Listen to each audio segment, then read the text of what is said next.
Hey guys, welcome back to my channel, and in this video I'm going to give you all of my top tips for producing in Ableton 11. I'm firstly going to discuss making custom keyboard shortcuts, then using collections and creating custom settings for plugins. Then I'm going to give you some tips and tricks for send returns and some tips and tricks for automating. As with all my videos, listen out for my tunes in the background, and I hope you learned something that can help you with your producing. Now let's crack on with the video. Tip number 1, create custom keyboard shortcuts to be more efficient when using Ableton. So Ableton has some really good shortcuts which it sets up, which you can check in this menu up here. But often they involve either 2 hands or 3 fingers, and they're quite long and annoying to use. But what you can do is you can create custom shortcuts, which I've done, and I'll show you a few of my favorites right now, and then I'll show you how I do them in a second. So reducing these windows from the side is something I feel like I need to do regularly so I can use the most screen real estate possible.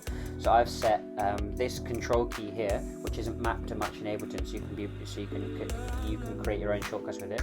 To Q to push that away, A to push that away, and W to push the sends away. And that means suddenly with 3 buttons I can suddenly have all my screen real estate open and ready for me to use.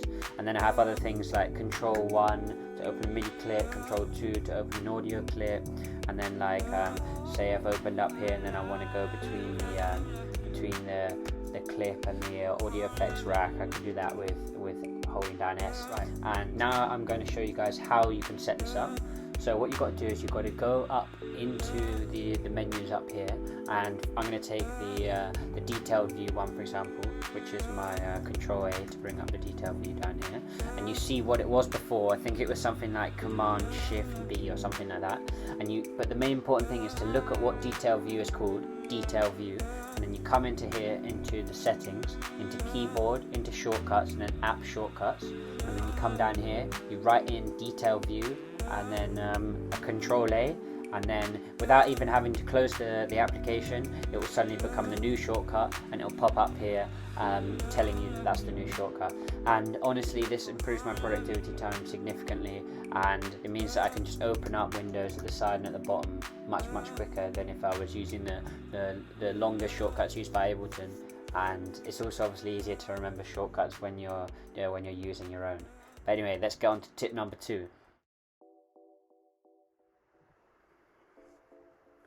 Tip number 2, use collections to save all of your various things in Ableton, and it just helps keep everything in one place, and you can save everything to them. So I'm going to briefly talk through my different collections and some of my favorite things that I have in my collections. So firstly, the most important thing in music, which is EQing. This is what a normal EQ8 looks like down here, and you can see that it's just not set up well to include some of the best features, and like how many of those are there? 1, 2, 3, 4, 5. You just don't need that, so you might as well save your own one and have set up exactly how you want it, so you can change the sound as easily and as quickly as possible. And you can simply do that by saving at the top here, calling EQ8, and then just dragging it into basics, and that will automatically be the one that you open when you click on it. So I have basics here for all the basic things that I do to my sound. So I chuck utility and EQ8 onto every single audio MIDI track, and then I have various other basic things like basic sound making things. Moving on to the next one. In favorites, I have a variety of my favorite my favorite ways to edit the sounds, like the FabFilter plugins are great, and a few different others.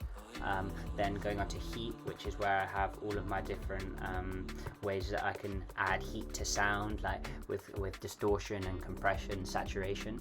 So here's one good example I have, which is Sausage Fattener, which is a great plugin, but opening that every time is a bit annoying. So why not have your 3 set up here, where you can control the fatness, you can control the color, and you can control the great gain straight from here, and you don't even need to do any faffing around with opening the plugin.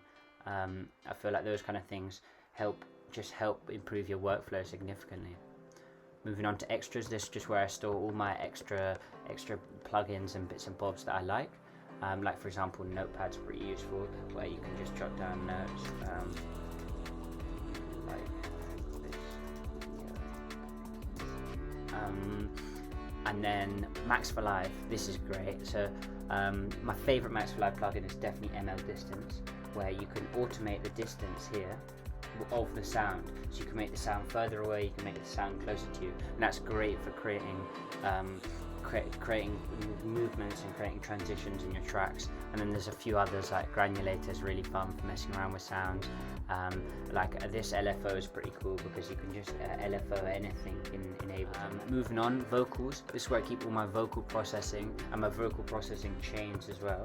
So let's open up a new MIDI rack, and let's chuck these in. So the first thing I do with vocals is harmonies. So it takes a bit of time to load these, but so I've got these all pre-prepped, where you can have the dry, and then you can have a higher, lower, super low, ultra low, little altar boy, pitch and format shifted sound, which help create depth to your sounds. Then a compression, just a general compression rack for vocals with some de-essing and some general compression. And then you can have well, normally I chuck saturation in next. Just some subtle saturation on the vocals, and I have that all controlled with this one knob here, so I can just chuck a little bit of saturation on if I want through Decapitator and Sausage Fattener. And then delays and verbs, so you can, I've got it all pre-set up, which is really nice. It means that when I'm editing vocals, I can chuck these on and then I can tweak them, and it just makes my whole process much quicker. And then I've got all my different favorite vocal plugins, like Echo Boy Jr. and other different things. And then drums up here is where I just keep all of my different drum packs that I've bought, and all kinds of different drum sounds or just general sounds that I like out of my packs, and I want to put a little red mark next to. Tip number 3, create a consistent set of semitones that you use for every track, and you just adjust according to the BPM. So I use a Pro R for my reverbs, and in here I have tight, mid, large reverb, which is all according to the BPM. So you can look up online how much pre-delay and how much a delay here to have in your sound, so that it works perfectly for the BPM that you're working in. So that would be the tight for D&B, and the tight for tech would just be a little bit more. Because it's a slower BPM. And then I have these already preset in all my tracks, so I can either delete the DMP or the tech one depending on what track I'm doing. And then I've always got a consistent set of these reverbs. I obviously sometimes chuck some other ones in, but it just creates a real good sense in your track when you've got just some basic pre-done reverbs, and you can just send a lot of your different elements to them. You can start grouping your reverbs together, and I find it really useful to just have these pre-made. I spent a lot of time working on them to make them good for a variety of sounds, and to work for the kind of sound that I think I'll be sending to those specific reverbs. Right, that was a quick one. Let's move on to the next tip.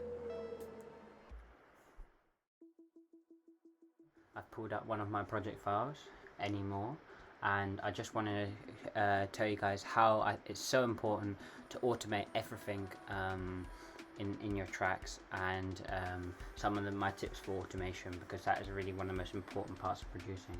So if you look at this track, I've got huge amounts of automation, which I love adding these plus. You can go in and you can press plus, and then everything will just be so visible for you and in your face for all the automation that you do in the tracks. And yeah, if you look through, especially on the vocals, lots of automation. And one of my number one tricks for automation, let me just pull out the keyboard for this, is a keyboard shortcut that I created. I'm pretty OCD with my automation, and I like everything to be on specific numbers, but dragging them to specific numbers is never easy, and going and clicking edit value is pretty long. So I created a custom shortcut for it, which is Control and then whatever the hell that is, because that's just the easiest one to click. So you can basically hover over any part, you can just press it, and then suddenly boom, you can go like that, and you can just type it straight in, and it just creates much less faff, and it means you can edit your automations really quick and nicely. So yeah, my two main tips for that are create everything into whatever these things are called by using the plus button, and create that shortcut so you can easily edit the values. You can also do automation inside the clip. So let me pull up a mini clip, which I've got, for example, with the bass. So I have the bass, a lot of movement in the bass with the auto frequency down here at the bottom, but then also the auto frequency moves inside inside the clip with a gradual, slow upwards movement. So I've got a double set. These automations are good for stuff that you want on every single clip, and you just want it the same, but it's not something you can visually see, so you're not going to be checking on it a lot, so you need to make sure you do it well, and then it's kind of hidden away. And then these ones are way more in your face and can be easily tweaked around according to things. Here's some of my favorite things to automate. For drums, I like to obviously automate the auto filters to open and close the drums, but then I also like to do a lot of automation with the send returns, so you can have, for example, if you look up here, a little bit of reverb at the end of each of the end things, so they just smooth out a bit better. Obviously automating gain, that's pretty standard.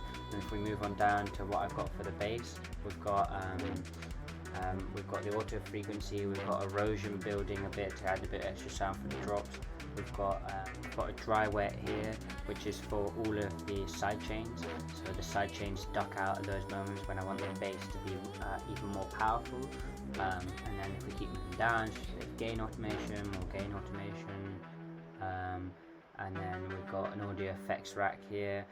For my automations, if you just automate straight the frequency, if you look down here in these areas, you're always going to be like never 100% sure where you're going to have to do your automations like this, and have them pretty tight with the max and lows. But if you